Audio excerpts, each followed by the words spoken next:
Okay, let's try this one more time. Let's call this meeting of the county board to order. It is Thursday, February 24th, 2011. The time is 7:03. Roll call, please. Berkson. Betts. Here. Carter. Cowart. Holderfield. Here.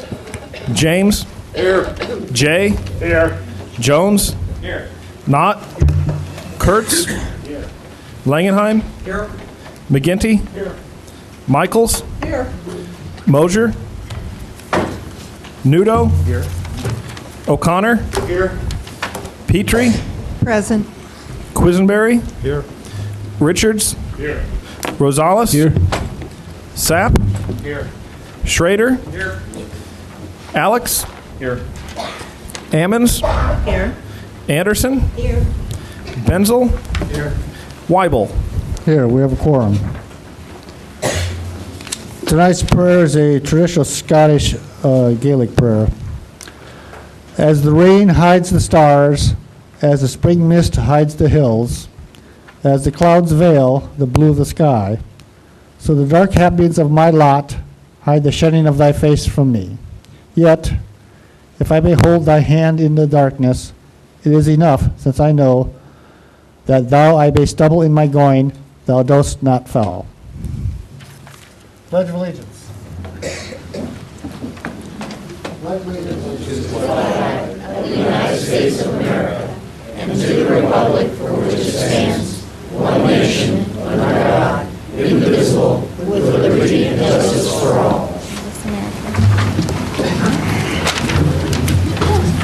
Would the clerk read the notice of the meeting, please? Notice is hereby given that a regular meeting of the County Board, Champaign County, Illinois, will convene on February 24, 2011, 7 o'clock p.m. in the Lyle Shields Meeting Room, Brookings Administrative Center, 1776 East Washington Street, Urbana, Illinois, in said county for the purpose of allowing and ordering payment of claims against the county, receiving and acting upon reports of committees, and such other matters as may be brought before said meeting, which said meeting shall continue in session from day to day until completion of said business. Move approval of the notice. Moved by Mr. Metz, second by Mr. Langenheim. All in favor? Aye. All opposed? Motion carries. Seek approval of the agenda, just the agenda, by Ms. Ammons. Second. Second by Mr. James. Discussion. Seeing none, all in favor? Aye. All opposed? Motion carries. Date and time of our next regular meetings are, the next committee of the whole meeting is the very first day of March, March 1st, that Tuesday at 6 p.m. in this room for Highway and Transportation, County Facilities, Environment, and Land Use. 1 week later at March 8th at 6 p.m. also in this room for the committee of the whole for Finance, Policy, Personnel Departments, Justice, and Social Services. And finally, the regular county board meeting is on Thursday, March 17th, which I believe is St. Pat's Day, correct? Yes. The real St. Pat's Day, not the unofficial. At 7 o'clock in this room. Point out to county board members only, this is photograph time, so go out and buy your new tie and wear your best clothes. That'll be at 6:30 at the next county board meeting. Okay. Move on to consent agenda. Is there a motion to, is there anybody who wants to remove anything from the consent agenda? I want to point out that in your packet, the purple lilac packet, there's item number 1 is a corrected resolution. Resolution number 7656, there's a typo in that. And so there's a number change. I think I can tell the exact line. Is on. Actually, I think it's the last. No, it was on. It's on page 4. Moved by Mr. McGinty. Second. Second by Ms. Michael, was it? Me. Oh, I'm sorry, Ms. Holyfield. okay. I just heard a female voice. Okay, roll call. Berkson. Betts. Yes. Carter. Cowart. Holderfield. Yes. James. Yes. Jay. Yes. Jones. Yes. Knott. Yes. Kurtz. Yes. Langenheim. Yes. McGinty. Yes. Michaels. Yes. Nudo. O'Connor. Yes. Petrie, Yes. Quisenberry, Yes. Richards, Yes. Rosales, Yes. Sapp, Yes. Schrader, Yes. Alex, Yes. Ammons, Anderson, Yes. Benzel, Yes. Weibel. Yes, and I apologize, one other thing on the Strategic Planning Committee, we dropped Mr. Knott's name from that committee. I'm sorry, Mr. Knott.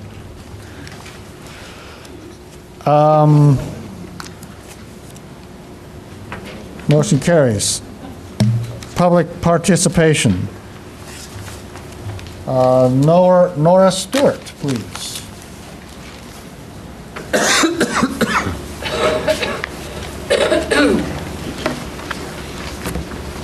Good evening. My name is Nora Stewart.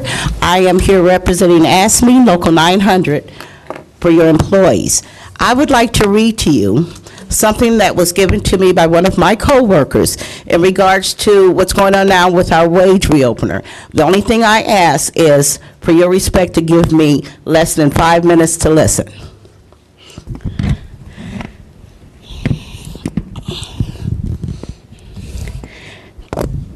This hasn't been an easy task for me, trying to figure out what to say to you, the people that have the authority to say yes and no.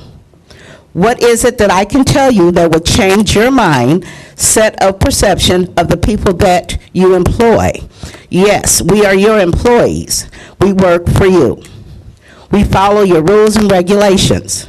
We make you look perfect in the eyes of the public where perfection exists. Where no perfection exists. We make you look perfect in everyone's eyes.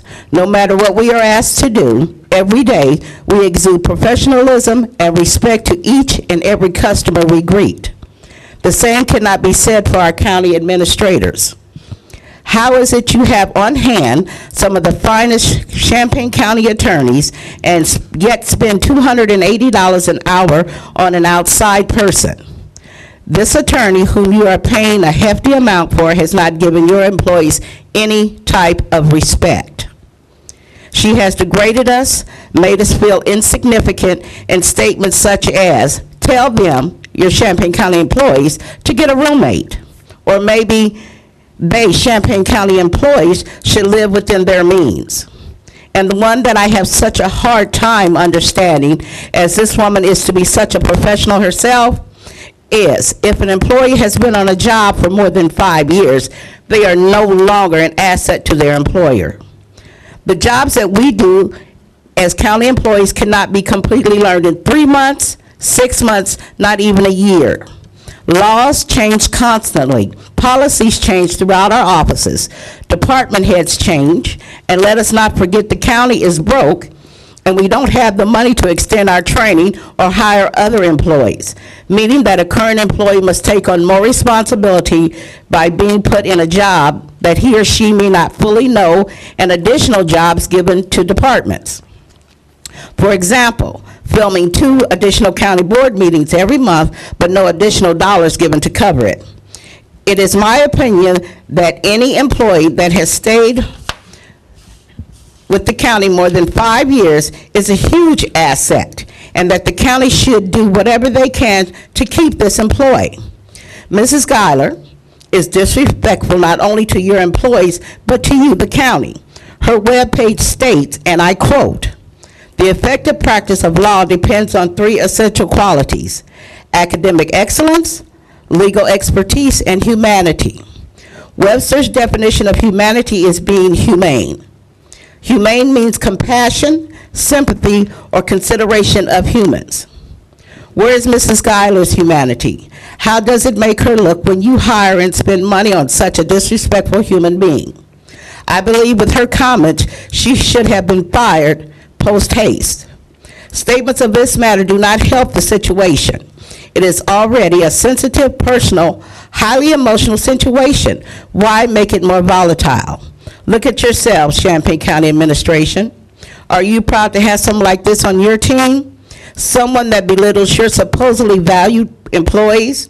We support you day in and day out, year after year, and all you can do for us is sit still and be quiet and let an outsider treat us like the way she does? It goes against everything we, your employees, are expected to protrude to the public every day. FYI, we are respectful, thoughtful, and professional because you asked us to be. It's because it is the right thing to do, not only at our job, but in life. It appears that the county has no integrity. Be thankful your employees do. I find that the respect I have for my own county board representative and the county administrators are gone.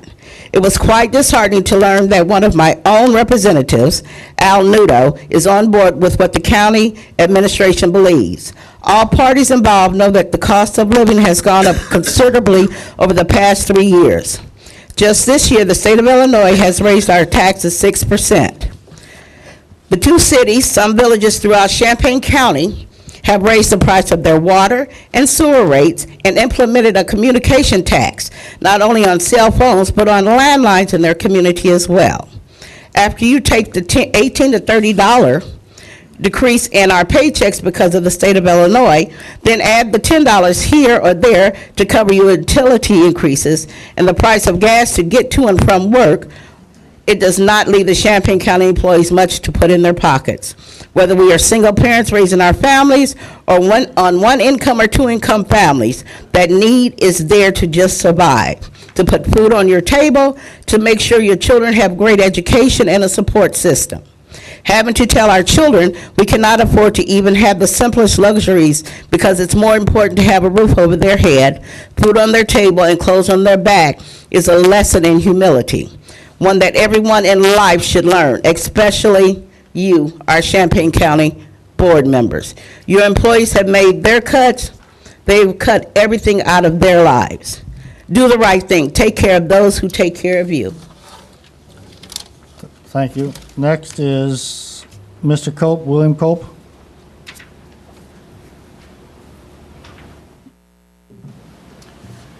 William Cope, 4018 North Lincoln Avenue. I'm just going to speak very briefly to this Olympian Drive issue again. One point that's come up in the last week is... Pull the mic up some. Oh, sorry, you can't hear me. Can you hear me now? Sorry. One point that's come up recently is of these three alternatives on the map that you have, that we've handed out to everybody, A, B and C, C is the one that was in the 1999 plan, and it's the one which we understand the people at the City of Urbana are now pushing for. But the one of the arguments against either the A or any other option, like the A or the B option, is that it'll involve additional study, another $100,000 or so, and take an extra 18 months. And one of the things that I think is clear is that we as a group, the people here, are pretty determined that this that a compromise will be effected. But one of the things we absolutely don't want, but we might be forced into, is an eminent domain problem. There are 7 of the people here who are landowners who will be affected by route number C, and we can't afford to do it. It'll be horrifically expensive, but we're determined to fight it. So that'll take more than 18 months and more than the cost of the alternative design. We desperately don't want that. So don't get me wrong, I'm not sort of saying this is a threat, but we may be forced into that if the determination is to go with Route C. But the other thing we wanted to mention is that just looking at it, obviously, this is designed to connect Lincoln with Route 57 over there on the left-hand side of the picture. It's just crazy. The S to head all that far in an easterly direction in order to head west doesn't make any sense. And the calculations we have here, which are approximate calculations, they may well not be absolutely correct, is that, you know, for a trucking company or a driver, it's approximately twice as expensive to take this needless route across all the Route C all the way to the S in order to get to Route 57. So we would argue, I mean, logically A is the best route, but we'd be willing to compromise on B, which is the thing that we're talking about. So for the people who are still very determined that C is the way to go. It doesn't seem logical to us, and we're putting the case very strongly that an alternative needs to be found, of which A or B are good options. Shorter also, I know that there's a lot of misinformation in this space as well. People say that the other options would be more expensive to build. Well, logically, it's less road, less asphalt, less everything. So from what we can see, even the construction costs on A and B would be far less. Because it would be a tighter loop. So thank you once again for being patient enough to listen to an argument which I'm sure you're becoming a little bit sick of. So my apologies for that. But they're just some things that have come up in the last week that we thought we needed to respond to. So thank you very much. Ms. Mary Atkinson.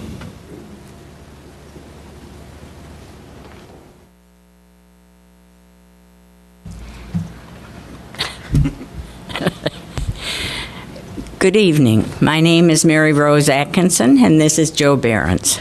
We live on 5 beautiful acres of land on North Lincoln Avenue. Some recent communications you have received characterize us as being willfully oblivious when we purchased our land. We are here to tell you that we are not oblivious, we're not selfish, and we're not stupid. When Joe and I found the land we now live on, it was weedy, overgrown, and it had been ignored and neglected for years. At the time, it was 2002, our home of 25 years, located on Nevada Street in Urbana, was being taken from us by the university through eminent domain. Joe and I searched for months for a home comparable to our home in Nevada, working with what the university was willing to give us, but could find nothing that came close. When we found the land on North Lincoln, we were overjoyed. Joe and I were both born country people. We were being pushed by the university to leave our Urbana home as soon as possible. When we found the land, we thought we'd move our former home, but the cost was monumental and the logistics impossible, so we decided to build. Prior to buying the land and planning our home, we visited this very county building and learned from county personnel that at one time there had been a plan for a road extending North Lincoln that might possibly impact the land we were interested in. We were told, though, that Urbana rejected the plan and not to worry. We were assured the plan would never come to pass and that it was unlikely that Urbana would ever have the money to build that road. Now, all these years later, the plan we were told was all but dead is being resuscitated. The sweeping S design would cut a swath through our land, taking at least 1 acre and making another unusable, a total of 40% of our property. In fact, it could put the road we were told would never happen, possibly within 50 feet of our bedroom windows. Let me be clear, we're not opposed to development, roads, or growth. Understand, though, we did ask questions about our future, we did due diligence, and we were told this road project was dead. We understand that things change, but we do not appreciate being characterized as ignorant, selfish, or oblivious. We did ask questions, we did review plans, and we were given information that made us confident in our purchase.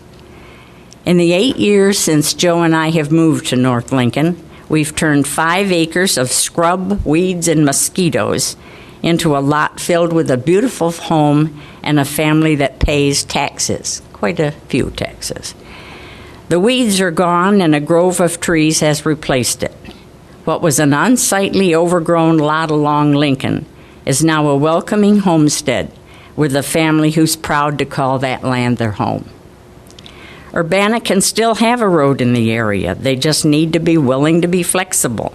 Since they rejected the plan 14 years ago, many families have made choices in the area based on that decision.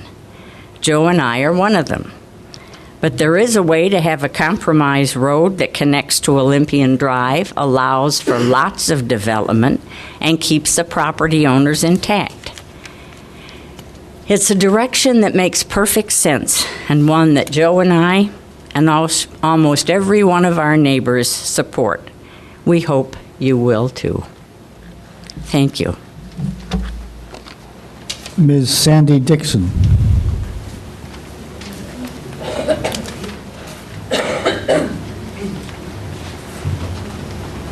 Good evening.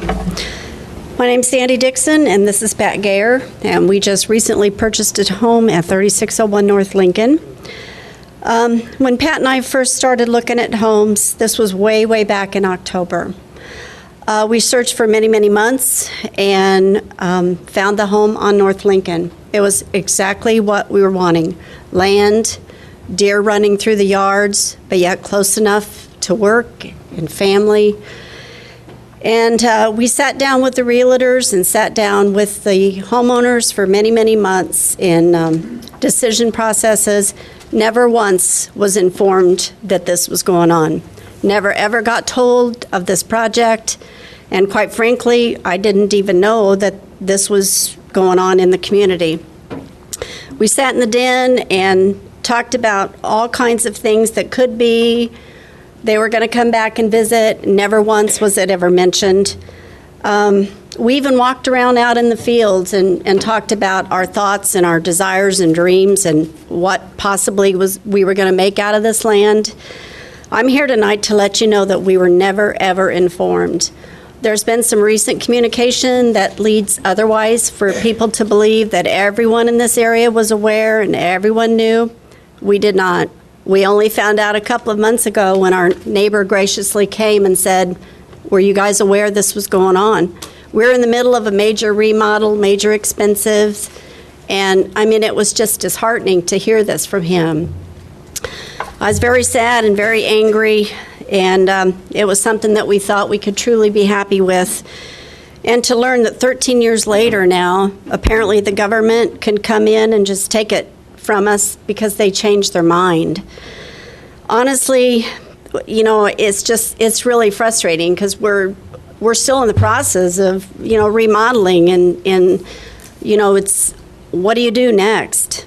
We're trying to get our home to look as nice as the neighbors. I mean, everyone around us is wonderful and gracious, and the land is beautiful. And it just, you know, it just saddens me to think that people could just come and rip this from you without you even knowing about it. A compromise is on the table, and one that makes sense, and it impacts no homes, minimizes impacts to all of the homeowners in that area, but yet it allows for the road to go through, for development, and it's time to move in that direction and hope that everyone can support that concept, move forward, and that's the right thing to do for so many reasons. I appreciate your time. Thank you. There further public participation? Okay, we'll close that.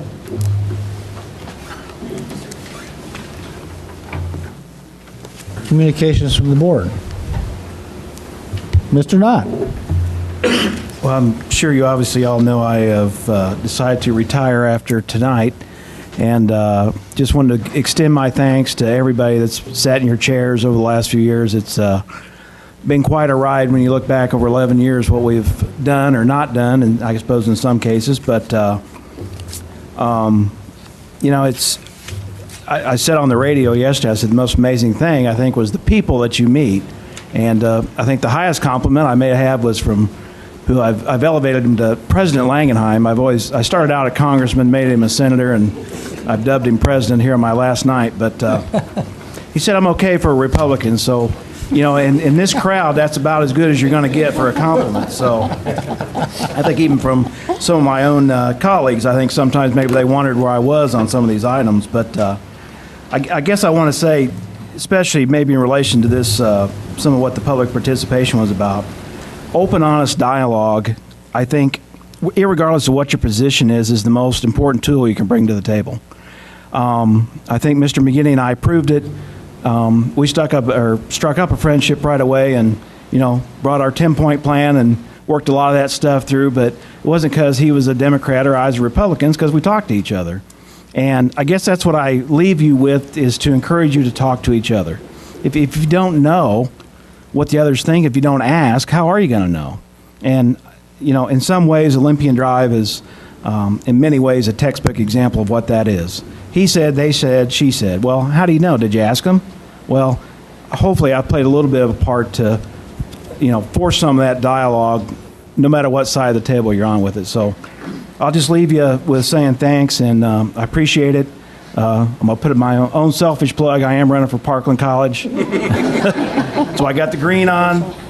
But that is an amazing institution, and many people asked why, and I think it's you can have a big influence out there, and that's what I intend to do. So you don't have to, it's a nonpartisan election, so if you get past the labels, I appreciate you considering supporting me, and I really have enjoyed my time here. Thank you.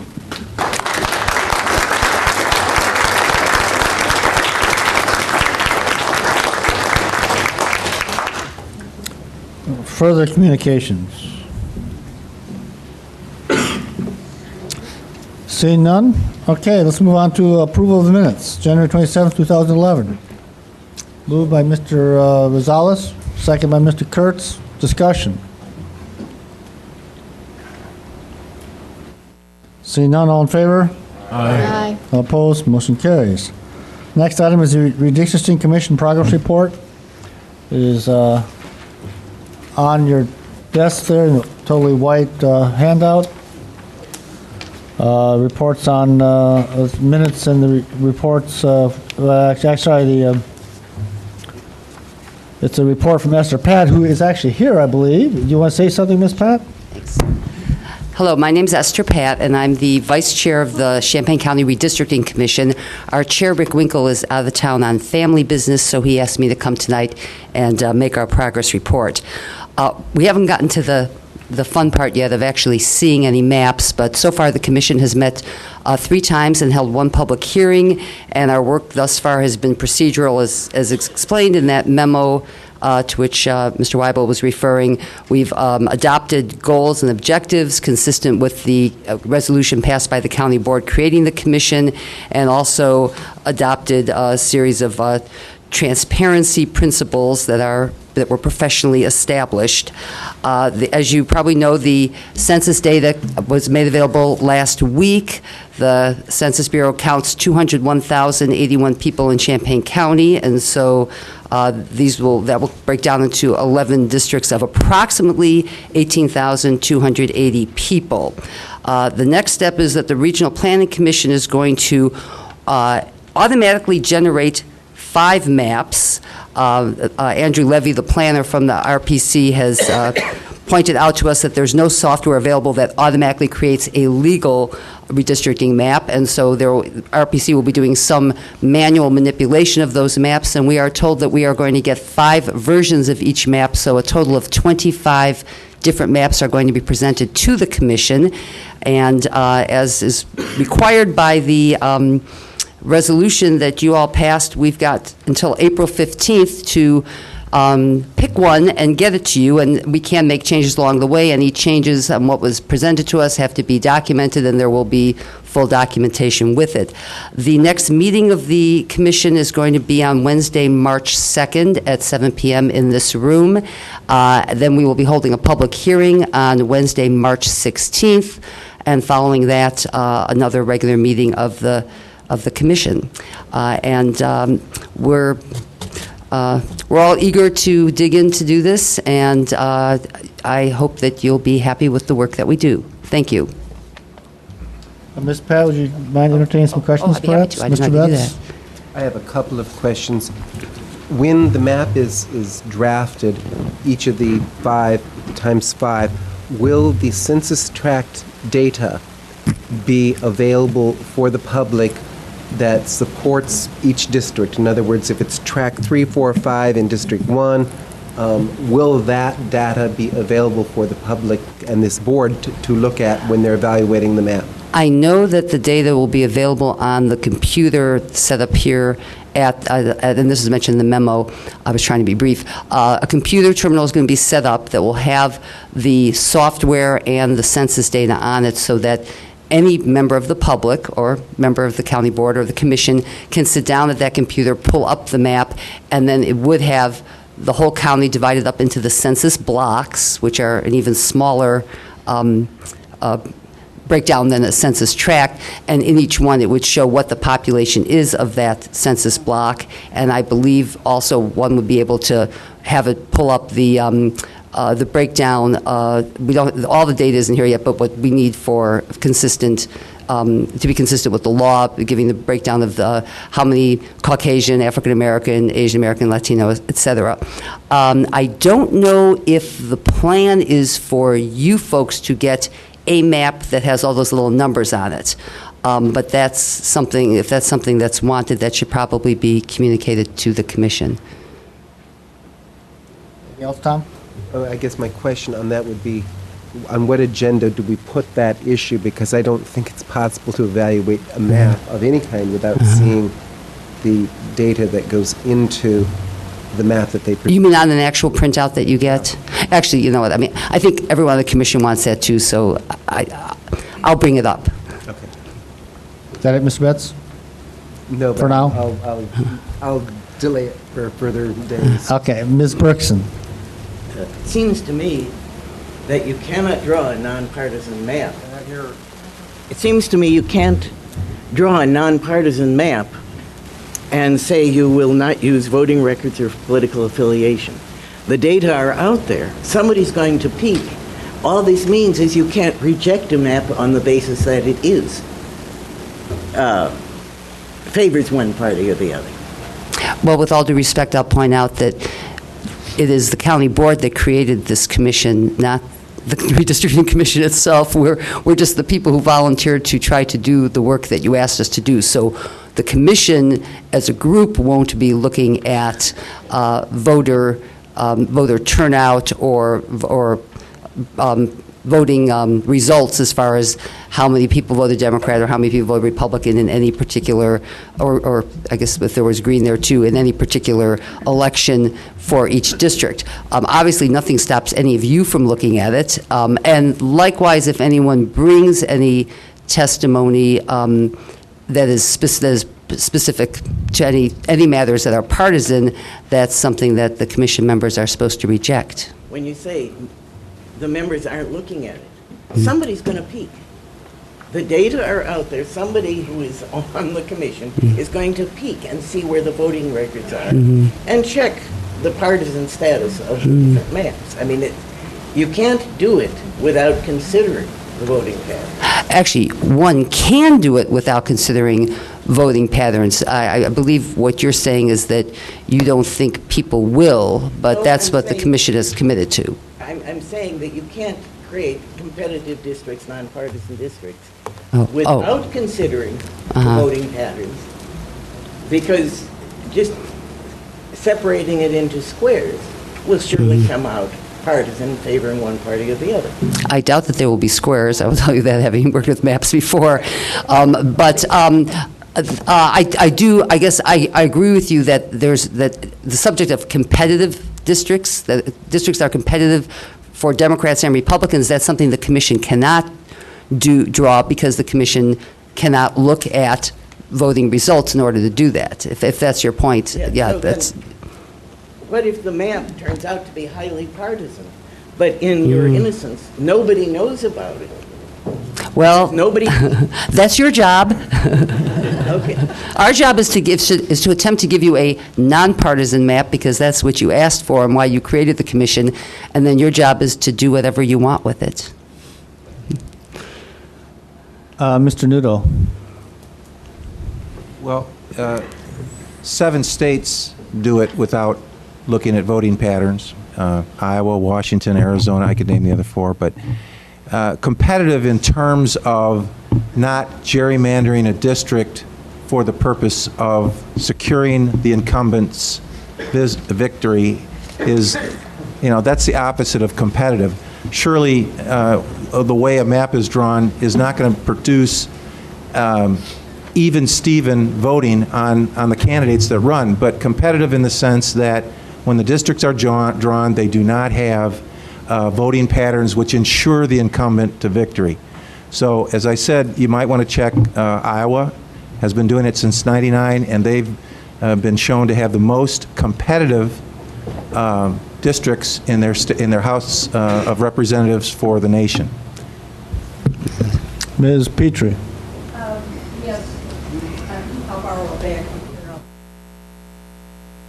Oh, sorry. Just to add to the information that Ms. Pat is sharing with everyone, I've been attending the meetings, and the handout from the meeting last Wednesday that Andrew Levy prepared is most illuminating, and it is up on the redistricting part of the county website. And some of the key things in that you may want to look at are the statistics he generated analyzing the present districts and the transparency principles that the commission adopted, and Andrew took those directly from the Brookings Institute. And these are some of the basic guidelines that the commission has accepted for itself. I think of that word. And if I could just mention one more thing, I'm glad that you mentioned the website for members of the public, because you all receive a lot of this in your packets. All of the minutes, agendas before the meetings, also the minutes and other related materials of the Redistricting Commission are available on the County Board website. There's a separate button just for Redistricting Commission, and if you click that, you'll see a whole bunch of information, possibly more than you want. Also, if anyone wants to use, any members of the public want to use the computer here, they just need to contact Administrative Services and reserve a 2-hour time slot.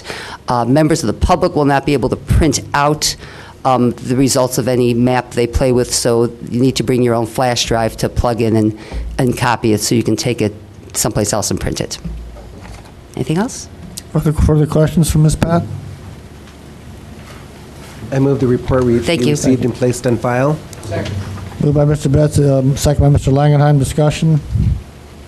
All in favor? Aye. All opposed? Motion carries. Moving on to area of responsibilities, environment and land use. Mr. Kurtz.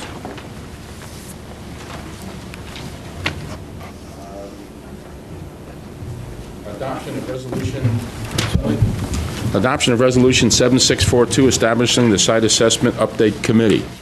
Second. Second by Ms. Anderson. Discussion. Seeing none, all in favor? Aye. All opposed? Motion carries. Thank you, Mr. Kurtz. Next, Finance, Mr. McGinty. Thank you, Mr. Chair. Item number 1, I move adoption of resolution number 7643, purchases not following purchasing policy, and I so move. Second. Second by Mr. Betts. Point out that you have a fresh copy at your desk.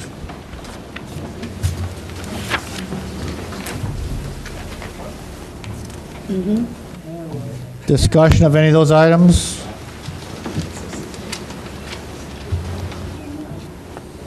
Ms. Amos, you have a question? I think the only two changes are at the top of the page, actually, if I could tell. The high level of activity is because of the change in fiscal year. That's correct. Most, and the reason for that is that that means the people who are billing the county are late or slow in getting the bills to us, therefore we cannot pay them until this fiscal year. Okay, seeing no, Ms. Petrie. I just want to publicly thank Mr. Well, it was Mr. Farber who, Ms. Fabry? I'm sorry, Fabry, who added the requested column of dates so we have a better sense of when the bills got to the office to be processed. Thank you. Okay. All right. All in favor? Aye. All opposed? Motion carries. I move adoption of resolution number 7644, payment of claims authorization, and I so move. Second by Mr. Betts. Discussion. Seeing none, all in favor? Aye. All opposed? Motion carries. I recommend adoption of resolution number 7645, approving a memorandum of understanding with AFSCME Council 31 for the Champaign County General Unit Collective Bargaining Agreement, and I so move. Second by Mr. Betts. Discussion. Seeing none, all in favor? Aye. All opposed, motion carries. Oh, motion still carries. Sorry, I pulled the gun there a little fast. I know it. The fourth item, I recommend adoption of resolution number 7646, establishing fiscal year 2011 salary increase for non-bargaining employees for the general corporate highway and animal control funds, and I so move. Second? Second by Mr. Langenheim. Discussion. Mr. Quisenberry. Mr. Chair, I would like to move for deferral of this consideration until next month. We have a motion to defer. Is there a second? Second by Ms. Amons. Discussion on deferral. Mr. Quisenberry, perhaps you could tell us why? Well, for my own personal reasons, I asked for additional information without realizing Ms. Busey was going to be gone this week with regard to addressing the permanent and non-permanent raises described in here. I was hoping to have further information on the raises for exempt employees so that I can make amendment to make some portion of the 2.5% permanent, but without knowing what that dollar amount commitment is, I don't think I can make that amendment. Okay, further discussion. Ms. Amons?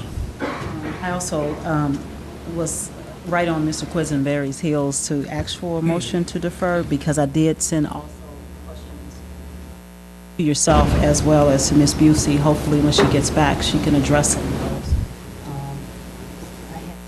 Concerns. I wanted to make an adjustment to this recommendation that came from administration for the salary increases, and I really think it would be unfair to make that today without Ms. Busey's answers to my questions, as well as, of course, I don't want to vote no for something that I don't have the answers for either. So at this point, I would ask that the that the board consider deferring to our next full finance meeting. Thank you. Mr. McGinty. And for our colleagues across the aisle that weren't part of our caucus, we discussed this at caucus to determine whether this was a time-sensitive subject, and it was, I think, Chair Weibel's opinion that there was something because the effect of this is retroactive to the beginning of the year anyway, that another month wouldn't be a significant hindrance to deferral. I would concur. I mean, I think it would change the schedule about when the lump sum would be paid out, but certainly nothing. I don't think there's anything that would affect it from a time basis other than that. Mr. Langenheim. I think a roll call. How about a microphone? Perhaps a roll call vote would be appropriate on this. Adjourning. Okay. Any other discussion on the motion to defer? Okay, roll call vote to defer. Where we vote to defer? To defer this to, well, if I recall, Mr. Quisby, you want to send it back to policy? Finance Committee. So it's deferring or send it back to policy. Okay, finance. Sorry, to finance, excuse me. Okay, Mr. Farney? Bergson? Aye. Betts? Yes. Carter? Yes. Coert? Yes. Holderfield? Yes. James? Yes. Jay? Yes. Jones? Yes. Knott? Sure.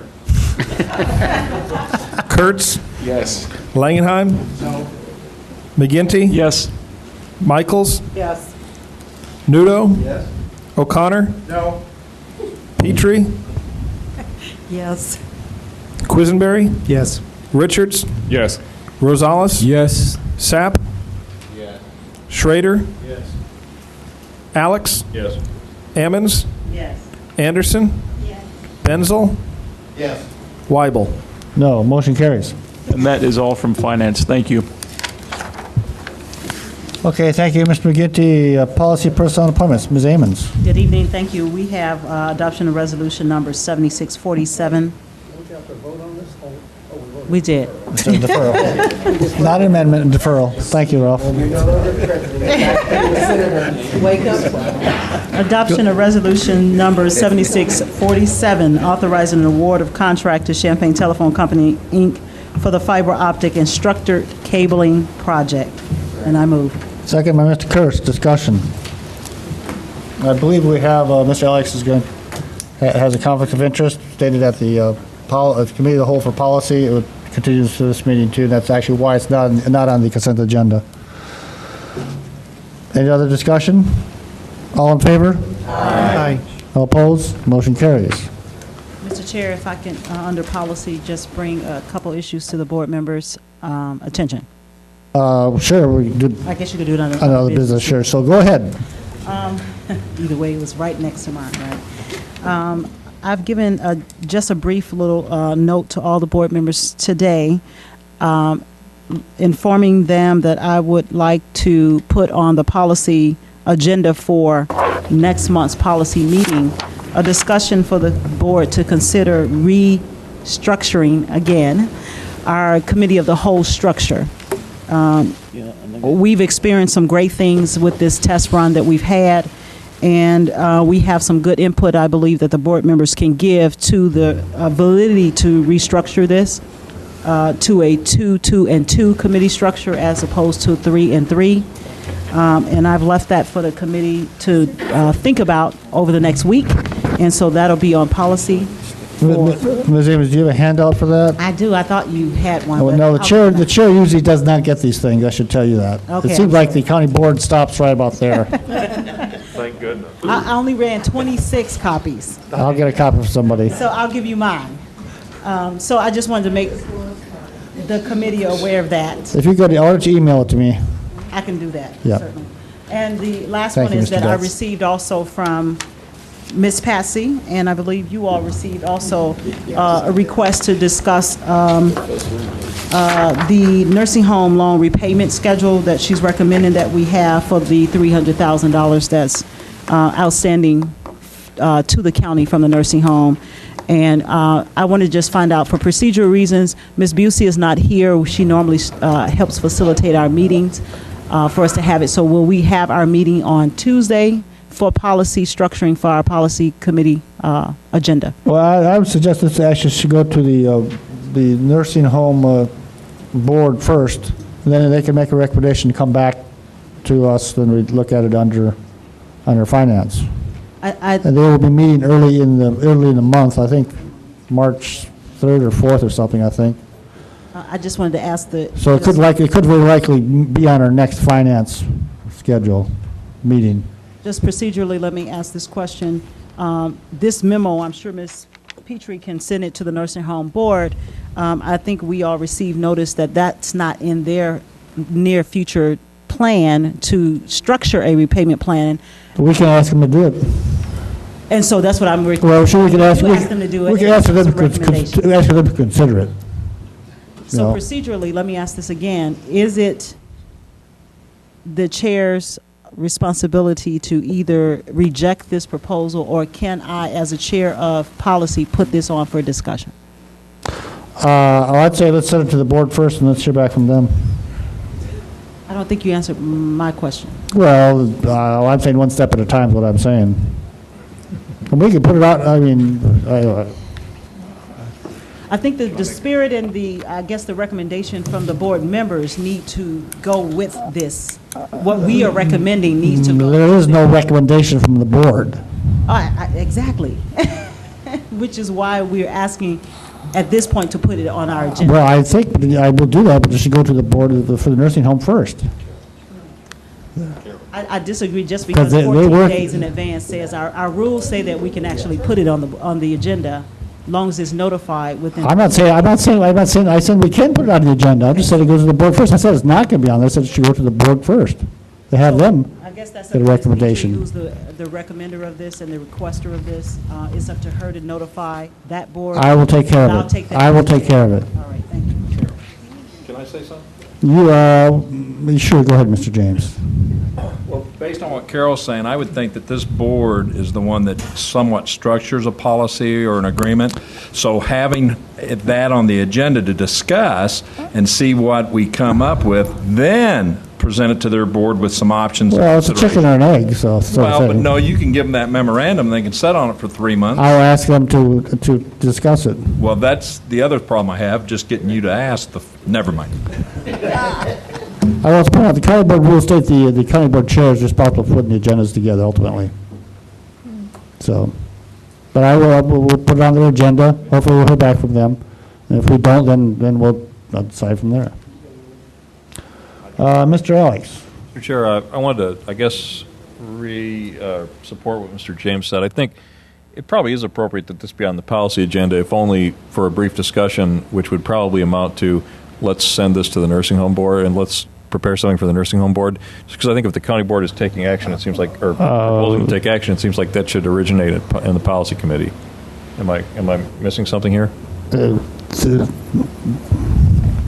mean, if it's a distinction without a difference. Why are you making it so difficult? You are. No, I'm not. Hold on, folks. The Board of Health is meeting before the policy meeting. So let me discuss it. As you've said before, we can put anything on the agenda for discussion, so let's put it on there for discussion. Well, we also have rules, too, that we have to follow. Well, the rules seem to come up whenever you feel like you need to implement. Point of order. Mr. Betts. The point of order is no one can follow this because everyone's talking over each other. Thank you, Mr. Betts. I mean, we have established a nursing home board as an advisory capacity in all manners of the nursing home. And this includes financial. You're right. Do it that way. Mr. Jones, we're out of order. I'm sorry. So that is why I suggest we go to that board. Now, they don't have the power to say they're going to do it, but they can make a recommendation, or they can say, we don't recommend it. Either way, we can discuss it then. Mr. O'Connor.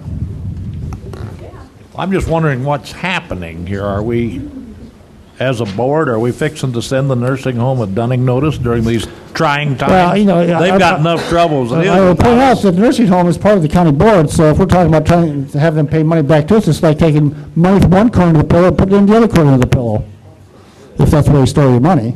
It's not like they're an outside entity. They are part of us. So anyway, that's what we'll do. We'll see what happens. My question. Is there any other discussions? Any other business? Okay, we're adjourned.